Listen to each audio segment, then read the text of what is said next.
Nosso mundo foi adiante quando se trata de ciência e tecnologia. A pesquisa que fizemos, as descobertas que estamos fazendo e as ferramentas e invenções vencedoras de registros usadas para fazer essas descobertas e explorações criaram o mundo em que vivemos hoje. Algumas dessas descobertas têm sido datadas e trabalhadas por uma média de mais de 50 anos. Até o momento, mais observações, testes e inovações estão sendo feitos para melhorar e aprofundar as melhorias nestes projetos. Entre estes projetos que estão sendo trabalhados está a fusão nuclear. Em uma média de 50 anos, a fusão nuclear tem sido realizada há anos. Os cientistas continuaram pesquisando a energia nuclear e tentando encontrar maneiras de aproveitar essa energia para servir a outros propósitos. Com o passar do tempo, os pesquisadores continuaram avançando na pesquisa, encontrando maneiras e construindo equipamentos de ponta para que pudessem avançar ainda mais na pesquisa sobre fusão nuclear. Agora, eles fizeram um grande avanço. Qual foi o marco alcançado por esses cientistas? Como isso funciona? E de que forma esse avanço os ajudará a ir mais longe em suas pesquisas? Junte-se a nós enquanto exploramos o grande avanço descoberto na fusão nuclear, após décadas de pesquisa.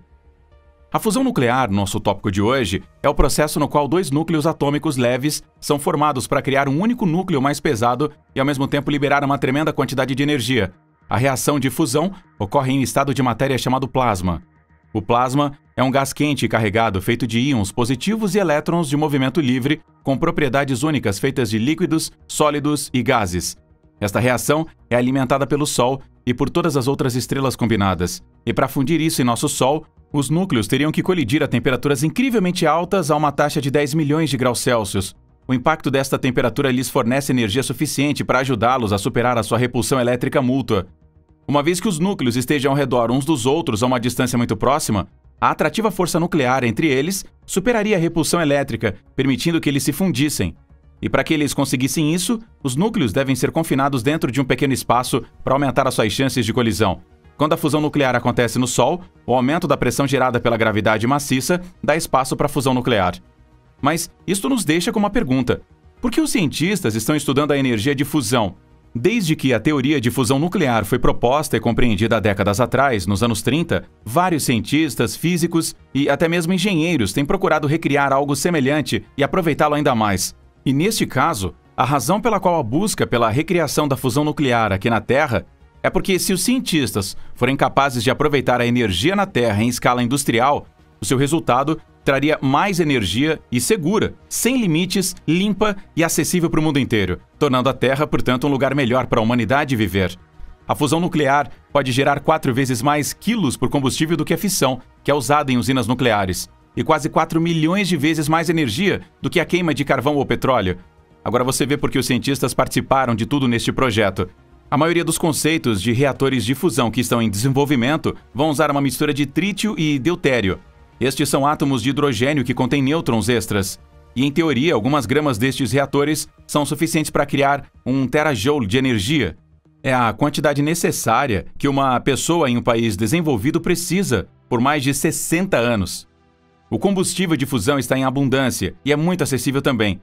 O trítio pode ser produzido a partir da reação de fusão, gerada a partir de nêutrons com lítio naturalmente cheio. O deutério, por outro lado, não é um material escasso, pois ele pode ser extraído de enormes cargas de água no mar. Estes suprimentos de combustível devem durar o suficiente para milhões de anos. Os futuros reatores de fusão são intrinsecamente seguros, com pouco ou nenhum risco, e não se espera que produzam alta atividade ou resíduos nucleares de longa duração. Mas como o processo de fusão nuclear é difícil de começar e manter como contínuo, não há risco de uma reação de fuga ou derretimento. Isto porque a fusão só pode acontecer e operar sob condições estritas, exceto na situação de um acidente ou falha do sistema. Se qualquer falha ocorrer, o plasma terminará naturalmente por perder sua energia quase imediatamente e se dissipará antes que o reator sofra qualquer dano.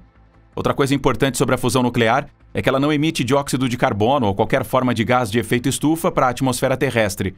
Para ser uma fonte de padrão de eletricidade de baixo carbono em uma fase de longo prazo, especula-se que esteja em uso a partir da segunda metade deste século. Atualmente, pesquisas de física de plasma e fusão nuclear estão sendo realizadas em mais de 50 países, e as reações de fusão foram produzidas com sucesso a partir do conjunto de testes que foram realizados, embora sem gerar mais energia do que é necessária para iniciar o processo de reação. Os pesquisadores têm criado diferentes máquinas e projetos baseados em ímãs, nos quais a fusão ocorre. Máquinas como tokamaks e stellarators foram inventadas e ainda existem outros métodos que requerem dispositivos lineares, lasers e combustíveis avançados. Uma vez nós pensamos em quanto tempo levaria para a preparação da energia de fusão ser concluída, já que a mobilização de recursos foi analisada através de parcerias e colaboração global, o quão rápido a indústria vai crescer e também validar e qualificar as tecnologias de fusão emergentes. E uma outra questão válida é o desenvolvimento da infraestrutura nuclear a ser usada para fusão, como os padrões, requisitos necessários e boas práticas que trariam a atualização desta futura fonte de energia. Entretanto, um grande avanço foi registrado após muitas décadas de pesquisa de fusão por confinamento inercial, e um resultado de mais de 1,3 megajoules foi registrado pela primeira vez em 8 de agosto do ano de 2021. Esta descoberta catapultou os cientistas do Laboratório Nacional Lawrence Livermore, o National Ignition Facility, NIF, e colocou-os no limiar do ganho de fusão e alcançou a ignição científica. Durante o aniversário de um ano deste enorme marco que foi alcançado, um artigo foi publicado em Cartas de Revisão Física e mais de 1.000 autores foram incluídos para reconhecer e apreciar os indivíduos que se esforçaram nas últimas décadas para alcançar este marco. O recorde foi um grande avanço científico na pesquisa de fusão, que estabelece que a ignição por fusão no laboratório é possível no NIF, disse Omar Hurricane, o cientista-chefe do programa de fusão por confinamento inercial da LLNL.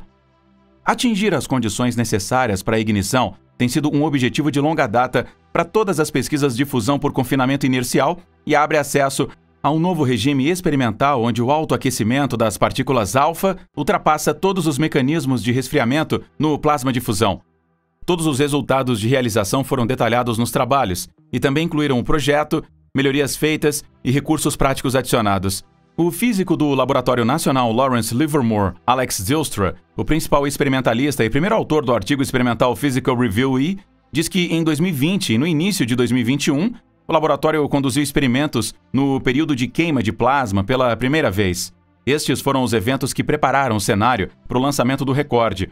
Ele diz que várias melhorias foram feitas naquele projeto para que a injeção fosse feita em 8 de agosto de 2021. Ele também acrescentou que melhorias no projeto físico e na qualidade do alvo foram os fatores que ajudaram a levar ao sucesso do tiro de agosto, que foi discutido nos artigos da Physical Review E. A física da LLNL, Annie Critcher, designer líder e primeira autora do artigo de Design Physical Review E, também comentou sobre o experimento realizado. Ela observa que o experimento fez algumas mudanças importantes, incluindo um melhor design do alvo. Ela observou que o movimento deles de reduzir o tempo de duração com rounds mais eficientes em comparação com os experimentos anteriores foi o principal fator na movimentação entre o plasma queimando e os regimes de ignição. Outras mudanças principais foram a melhoria de qualidade das cápsulas e um tubo de combustível menor. Desde que o experimento foi realizado em agosto do ano passado, os pesquisadores têm mantido mais experimentos para repetir a apresentação e compreender melhor essa capacidade de resposta. Critcher comentou ainda, dizendo que muitas variáveis podem impactar cada experimento e que os 192 feixes de laser não realizam exatamente a forma exata de disparo a disparo, já que a qualidade dos alvos varia. A camada de gelo cresce com diferentes rugosidades em cada alvo. Estes experimentos deram uma janela de oportunidade para entender a variabilidade no regime experimental sensível. Embora as outras tentativas realizadas após o experimento de agosto de 2021 não tenham atingido o mesmo nível de rendimento de fusão que o experimento inovador, todos os outros experimentos mostraram maior ganho de cápsulas, melhor que a unidade. Estes experimentos tiveram rendimentos na faixa de 430 a 700 kJ, que é maior comparado com os rendimentos anteriores, de 170 kJ de fevereiro de 2021. Os dados derivados destes experimentos deram dicas sobre os próximos passos a serem dados e as mudanças a serem feitas para que eles alcancem um desempenho maior no futuro. Os cientistas estão usando estes mesmos dados experimentais para entender melhor os processos fundamentais da ignição por fusão e queima e melhorar as ferramentas de simulação em apoio à gestão de estoques. A equipe de pesquisa planeja equilibrar os dados coletados de todos os experimentos e simulações para se preparar para um regime mais robusto além do estágio de ignição, onde as tendências gerais podem ser encontradas neste regime experimental e podem ser melhor separadas da variabilidade dos alvos e do desempenho do laser. Esforços para aumentar o desempenho da fusão estão sendo trabalhados, já que melhorias no laser e no alvo estão sendo feitas. Também estão sendo feitas modificações no projeto, a fim de alcançar uma melhor distribuição de energia para o ponto quente enquanto se progride na pressão do ponto quente ou até mesmo se vai mais firme nela. Estas etapas incluem o aumento da quantidade de combustível, como a compressão do combustível fóssil. É extremamente excitante ter uma prova de existência de ignição no laboratório, disse Hurricane. Estamos operando em um regime ao qual nenhum pesquisador tem acesso desde o final dos testes nucleares. E é uma oportunidade incrível de expandir nosso conhecimento à medida que continuamos a fazer progressos. Mais notícias também vieram da Europa, pois os cientistas europeus de lá disseram que tinham feito um avanço em sua missão de desenvolver uma fusão nuclear prática. O laboratório JET, sediado no Reino Unido, quebrou seu recorde mundial na quantidade de energia extraída ao combinar dois tipos de hidrogênio. O experimento produziu 11 megawatts de energia ao longo de um período de 5 segundos. Uma conquista dupla em comparação com testes realizados em 1997. O chefe de operações do laboratório do reator, o Dr. Joy Milnes, comentou alegremente que os experimentos do JET os colocaram mais próximos da energia de fusão. E agora, eles têm certeza de que podem criar uma mini estrela dentro da máquina e mantê-la lá por 5 segundos. Isso é o suficiente para nos levar para um novo reino, disse ele. Nos deixe saber na seção de comentários abaixo o que você acha.